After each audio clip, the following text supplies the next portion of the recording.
welcome to the first mini lecture of module, that's not true, this is the second mini lecture of module 2. So be sure that you have something to take notes with. If you don't, pause the video now and go grab it. I'll be right here.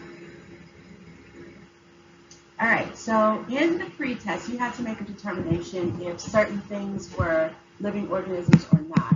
Scientists use a specific set of criteria in order to make these determinations, and we'll explore them briefly in this video.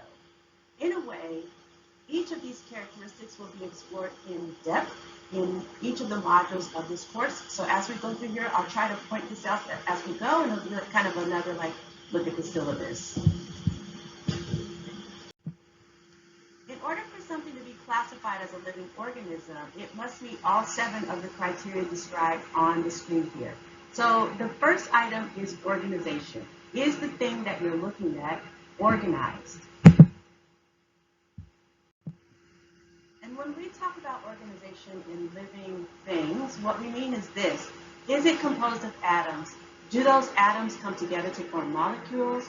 Do those molecules come together to form macromolecules?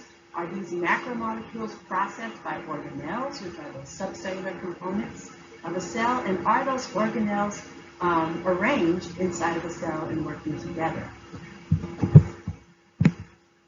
This is the focus of Module 1. So we'll talk about this a little more in just a bit.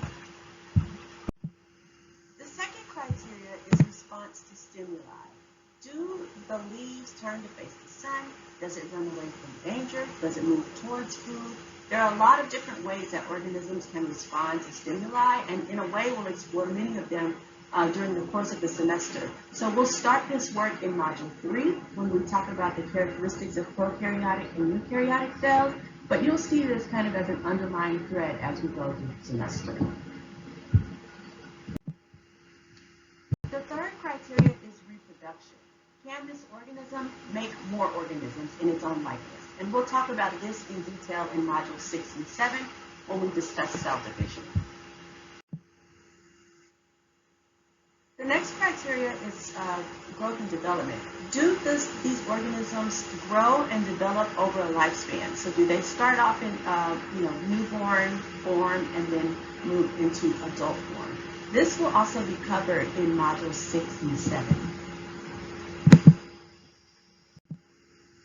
The last 3 characteristics are very closely related. The ability of an organism to adapt to its environment, to regulate its own body, which we know is homeostasis, and to process energy are all necessary for survival.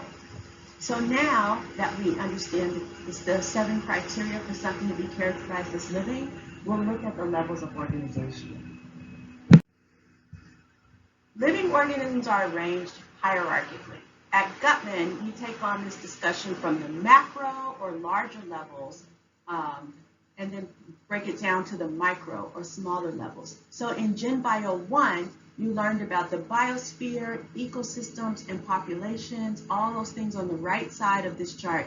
That's the macro view. And here in Gen Bio 2, we'll focus on the smallest levels of organization, organelles and cells.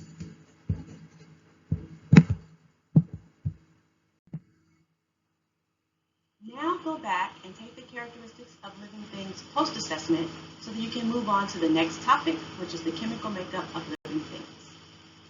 Thanks for spending time with me today. See you soon.